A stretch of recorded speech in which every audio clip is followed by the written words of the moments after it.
I'm Danny Thomas here with James Hatch and Sadie, and we're going to dig into a really corroded cold box today. It looks like the corrosion is pretty severe on it, and as you'll see as we get into it, we'll see if maybe we could help it.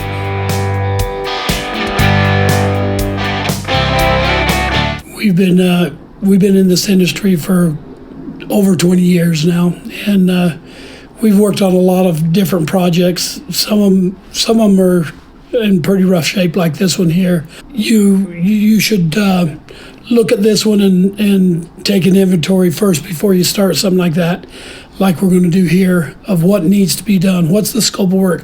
What do we expect our painters to do when they're out there working on this thing? And there's some steps that they need to take. We could jump right into it. You know, you look at a cold box like this, and you almost wonder, is it too far gone? I mean, I believe this is a rock wool insulation. But the one thing that you need to be aware of on a cold box like this, one step that we have to be sure of when we start, is what's the environment around that cold box.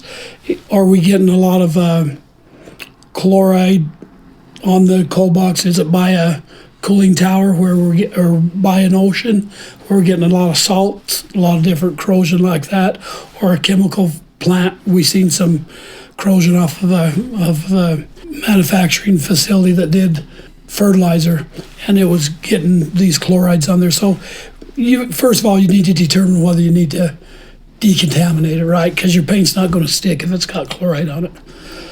And then another step that I think we ought to be looking at real seriously is where the cold spots are on it. Most cold box do have a cold spot or several cold spots on it, right? Right, and you'll see this is in the winter. You can tell in the background this is in the winter that we're filming this, so it's going to be colder than it normally would. But you'll see as soon as the footage gets around this corner that there's some pretty good ice on it. And that there's not a whole lot we can do. You can't paint over ice. So one of the things that I would say to do on some of these like this is, when's the next shutdown? When can we have access to it when it doesn't have ice built up on it? Because of course your paint's not going to adhere to ice, or to wet. Just not going to do a very good coating on it. So timing's a big thing on these cold boxes sometimes. Yeah, I don't know all the technical terms, but I do hear a lot of plant managers say when they de-rime the plant, I guess that heats it up. As they shut it down, that ice spot will be gone. And if we can do that, just that spot, so here, look at that. Yeah, if we can do that, the ice build up there during the shutdown, just that spot. Yeah. But the thing is, unless they fix that ice spot, you can't top coat it. You could only put primer on, because you're going to run into the same thing. If you top coat it, it's going to pop off. Yeah, but at least you can protect the metal, right? You get the Duraplate on there, or macro epoxy on it, where it is protecting the metal. It's a sacrificial coat that will actually protect the rust, protect the tank the box from continuing to rust in that area as bad. Right. And if they know that, okay, I can't fix the ice spot, but you can paint it when it's down, then we're only putting primer, and you're going to be able to tell it's going to be flat and matte and yellowing, and it's not going to be pretty, but it's not going to be rusting. That's the key there. That's one thing to take in consideration for sure.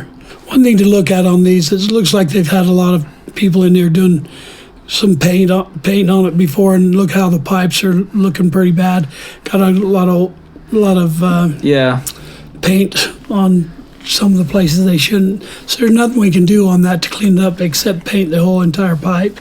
And that's probably what we do on this cold box. Oh yeah, well I mean on this one, it just looks ugly. These spots here. Yeah, and look at all the little pipes like those. What is that? 2-inch probably 2-inch pipes going up there on vertical. Yeah, it does definitely look like whoever did that did not use any tape. Yeah.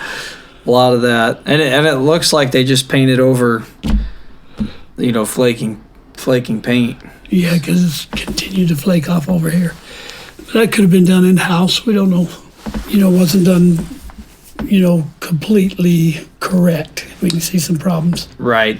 And I know that facility in particular has had issues where they were just trying to, they said they know they're putting lipstick on a pig, but they were just trying to get something on it when they did that. So, but we like to protect it and make it look beautiful.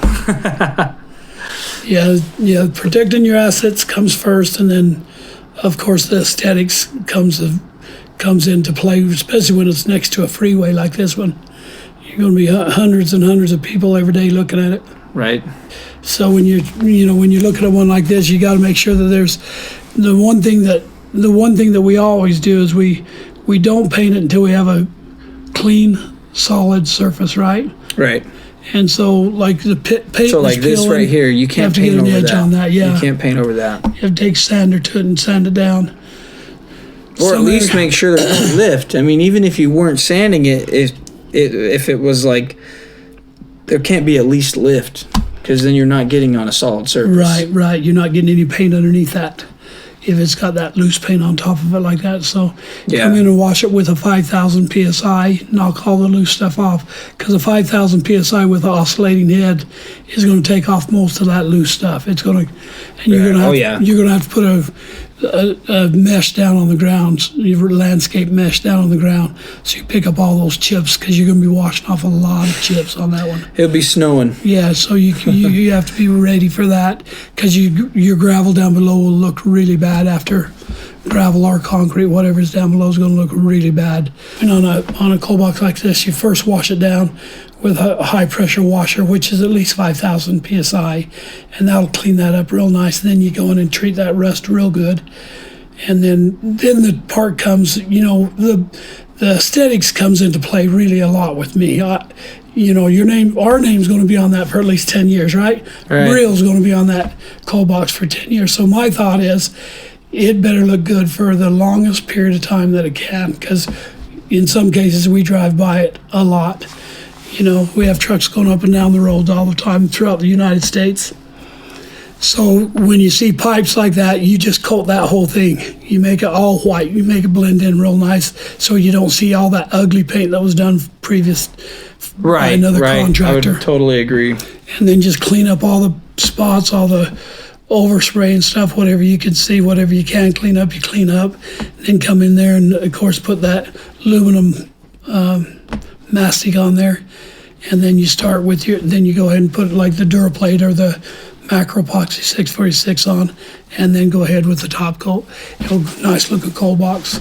Oh, yeah. Well, in the closing of this little discussion that Danny and I have had here, one of the things I want everybody to know that works with us, that gives us jobs like this, please give your feedback on it.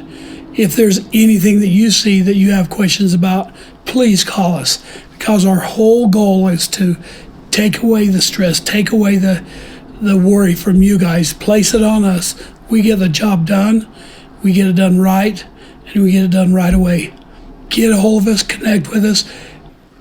Absolutely. I don't even think there's anything I could add to that.